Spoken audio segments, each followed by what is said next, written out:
Assalamualaikum and very good evening. My name is Muhammad Zahari bin Azmi. I am a student from Polytechnic Banting Selangor. I'm doing for MOOC for Communication English. Today, I would like to make a review about comparison for zippo lighter and cricket lighter. As you can see, cricket lighter is made by hard plastic and zippo lighter is made by steel.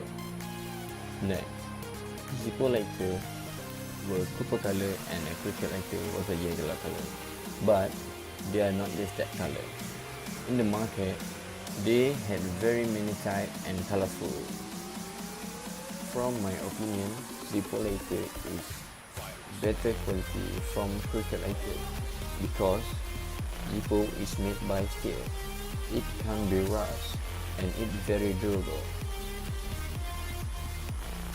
Gas for zippo lighter can build steel, but the cricket can't.